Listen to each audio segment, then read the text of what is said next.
ออกไป4 คนบ่ลายต่อไปจะสิเป็นพอยหลายๆก้นหายสีแดงไปแหละควรลำบากพี่น้องเอ้ยเงินเดือนออกคนก็ออกกำไรเลยก็คือค่าอาหารการกินเฮาบ่เพราะว่าคือเฮาลงเรือแล้วเฮาก็ต้องพายเด้พี่น้องขอกราบสวัสดีค่ะพ่อแม่พี่น้อง FC เบิดสุขุทุกคนนะจ๊ะมาพบมาเพาะกับสองสาวมะนาวสุมเด้อพี่น้องเด้อสิไปเฮ็ดงานตอนเช้าเนาะเช้าแห้งเลย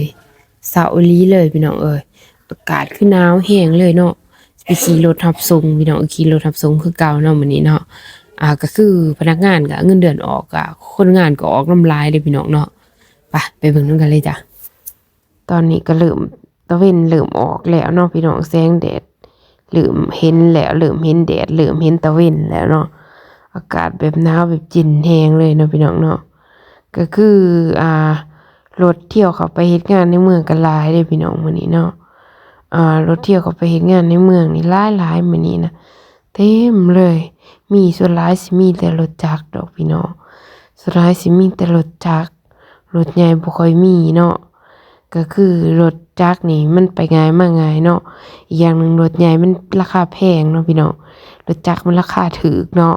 เลยขี่รถจักรหลายนะพี่น้องหลังจากเงินเดือนออกลาออกไปหลายคนเติมได้เงินหลายโพดออกไปหลายคนออกไป4 คนบ่ลายต่อไปจะสิเป็นพอยหลายๆต่อไปวันนี้เนาะกินข้าวเที่ยงแล้วเนาะก็เข้าไปยิบงานจนหอทุ่มหนึ่งหรือว่า7 โมงแรงเนาะก็นั่งรถเมื่อเนาะพี่น้องมื้อนี้คือแบบว่ารถนี่ก็รถรับส่งเนาะพี่น้องคือคนในรถก็บางลงแล้วเนาะเพราะว่าเงินเดือนออกเพิ่นก็ออกนำแต่สิบ่มีคนในรถแล้วพี่น้องพี่สิบ่หลอกไปเลยเนาะป่านนี้ออกไปเนี่ย4 คนนะพี่น้องเนาะก็คือความหนาวมื้อนี้นะปาดจนแบบสั่นเลยแหละพี่น้องเอ้ย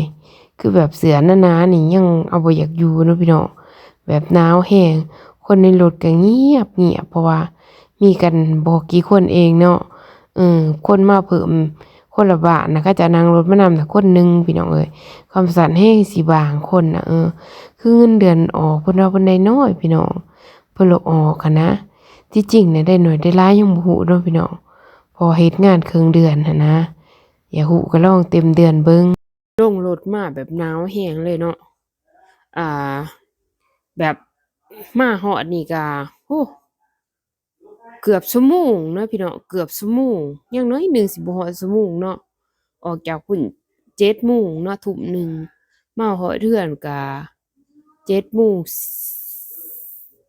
47 48 นาทีนี่แหละเนาะเกือบฮอดชั่วโมงเนาะก็ไกลเติบอยู่อีกอย่างหนึ่งก็ทางมันบ่ดีเนาะไงพี่น้องเอ้ยทางนะทางไงแห้งเลยเสื้อผ้าสีดำนี่จะเป็นสีแดงพู้นแหละความลำบากพี่น้องเอ้ยหนาวแห้งอีหลีมื้อนี้17 องศาแบบป๊าดมาฮอดก็ต้มน้ำอาบอีกคือเก่านั่นแหละเย็นแบบเย็นเลยเนาะก็คือมื้อนี้ก็วันที่7วันที่7แล้วเนาะพี่น้องเงินเดือนน่ะออกวันที่5นะพอเงินเดือนออกก็คนก็ออกนำหลายอยู่เดะพี่น้องเงินเดือนออกคนก็ออกนำหลายเลยก็คือมะนาวน่ะยังบ่ทันออกดอกพี่น้องเพียงแต่ว่าสิอยู่ให้เต็มเดือนลองเบิ่งเพราะว่าทีละทีแบบว่าเฮ็ดงานครึ่งเดือนน่ะก็บ่ได้เต็มครึ่งเดือนเนาะเพราะว่าวันอาทิตย์ก็บ่ได้ไล่หั้นนะพี่น้องและมะนาวก็ขาด2 มื้อเนาะก็คืออยากลองเต็มเดือนลองเบิ่งเนาะอย่างน้อยๆก็ได้เฮ็ดแล้วหั้นนะพี่น้องว่ามันสิคุ้มค่ากับเฮาเมื่อยบ่เนาะแล้วก็คุ้มค่าอาหารการกินเฮาบ่เพราะว่าไปแต่ละมื้อเฮาต้องซื้ออาหารการกินไปกินนะพี่น้องเฮาก็ต้องมาบวกมาคิดรายว่าสิคุ้มค่าบ่เฮาอยากรู้ว่าคุ้มค่าบ่เฮาก็ต้องลองเฮ็ดเต็มเดือนลองเบิ่งเนาะลองเฮ็ดเต็มเดือนลองเบิ่งแบบบ่ขาดบ่ลาน่ะพี่น้องลองเฮ็ดเต็มเดือนรวมถึงโอทอกโอทีน่ะมันสิได้เท่าใดตั้งใจเต็มเดือนตั้งใจกับมันให้เต็มที่จักเดือนหนึ่งเต็มๆลองเบิ่งเนาะว่าสิได้เท่าใดหั้นนะคือเฮาลงเรือแล้วเฮาก็ต้องพายเด้พี่น้องเฮาสิถอยบ่ได้ก่อนเฮาสิถอยเฮาก็ต้องไปให้สุดก่อนเฮาสิถอยเฮาก็ต้องไปให้สุดฝั่งก่อนเด้อืมอันนี้เฮาก็ลงเรือเฮาบ่ทันเริ่มพายซ้ำเฮาสิถอยเฮาถอยบ่ได้เด้พี่น้องเอ้ยจมเด้เรือจมเด้เฮาต้องไปให้สุด เฮาจั่งสิถอยแต่เกิดว่าเฮาไปให้สุดแล้วมันบ่เป็นตาเฮาก็ต้องถอยเด้พี่น้องเจอทางตันนี่เฮาต้องถอยก็คือแบบความคิดของมะนาวเนาะพี่น้องเฮ็ดหยังก็คือแบบต้องเต็มที่กับมันนะต้องเต็มที่กับมันถ้าเกิดว่าเฮาเต็มที่แล้วมันบ่โอเคเฮาก็บ่เสียใจนะพี่น้องคือมะนาวเฮ็ดเพียงนี้มะนาวเต็มที่มะนาวทุ่มเทสุดๆเลยพี่น้องเอ้ยเพราะว่ายิบงานนี่ก็จนแบบยิบงานก็จนแบบว่าบางทีน่ะ ไปเข้าห้องน้ำยังอดเลยพี่น้องเพราะว่าขาเราไปนี่หมู่ที่รอท่างานต่อจากเราเนี่ยพี่น้องถ้าเราไปเข้าห้องน้ำน่ะบางทีน่ะคนอื่นเห็นเขาไปดูดูดอกพี่น้องแต่มะนาวก็อ่าแบบคันสิไปหั้นนะพี่น้องไปพามาหั้นนะคันไปก็พาไปพามาขนาดพาไปพามากลับมางานอั่งแล้วหั้นเดะงานผู้เขาอยู่ข้างหลังเราเดะซะมันก็อั่งผู้ข้างหน้าเขาก็ต้องรองานจากเราไปหยิบต่อหั้นเดะพี่น้อง คือมะนาวนี่ก็ต้องผ่าเอาอีกคือแบบไปเข้าห้องน้ำแป๊บเดียวกลับมางานอั่งเลยเดะก็จั่งว่าแบบต้องเต็มที่กับงานให้ถึงที่สุดเพราะว่ามันคือความสบายใจนะพี่น้องคือแบบว่าเฮ็ดงานนี่ถ้าเต็มที่กับมันแล้วนี่มันสิเป็นได้ก็อย่างมันแต่อย่างน้อยเราก็สบายใจเราได้เฮ็ดเต็มที่แล้วนะคือสมัครงานนี่ก็เราต้องเต็มที่กับมันลองเบิ่งสักเดือนหนึ่งก่อนเว้ากันกับหมู่เนาะหมู่ที่ยังเหลือน่ะ คือออกไป4-5คนพู้นเด้พี่น้องคนบ้านมะนาวออกไป4-5คนแล้วคนบ้านอื่นเพิ่นก็ออกหลายเด้อพี่น้องคือแบบเพิ่นท้อไว้แรงอะคือซุมมะนาวนี่กับหมู่ที่ยังเหลืออยู่นี่ก็คือแบบว่าเว้ากันว่าเฮาก็สิมาเฮ็ดตัดสินบ่ได้ว่าเงินได้น้อยได้หลายส่ำใดเฮาบ่ฮู้หั้นนะพี่น้องเราต้องเฮ็ดให้เต็มเดือน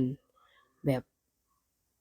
เต็มที่กับมันเลยคันถ้าเต็มที่เต็มเดือนแล้วบ่ขาดบ่ลาน่ะพี่น้อง เงินเดือนออกมาได้น้อยนี่ถ้าเกิดว่ามาคิดไล่เบิ่งว่าค่าอาหารการกินเรานู่นนี่นั่นค่าเมื่อยเราคุ้มค่าบ่เหมาะสมบ่หั้นนะพี่น้องเราก็บ่ต้องไปเปรียบเทียบกับค่าแรงอันแบบเพื่อนบ้านหรือว่าค่าแรงบอนอื่นเนาะถ้าเราไปเปรียบเทียบกับค่าแรงบอนอื่นเราก็สิแบบท้ออะนะพี่น้องเราเอาแบบว่าส่ำที่แบบมันบ้านเราค่าแรงบ้านเรา แบบว่าบ่ได้ห้องบ่ได้เช่าข้าวบ่ได้ซื้อนะพี่น้องมีแต่แบบว่าซื้อของอยู่ของกินเล็กๆน้อยๆนะเราก็มาคิดไล่ว่าอยู่บ้านเราเองอยู่บ้านเราเองได้ส่ำใดก็เอาบ่หรือว่าส่ำนี้โอเคอยู่บ้านเราเองนอนเรือนเราเองกินข้าวเราเองอะนะพี่น้องเราก็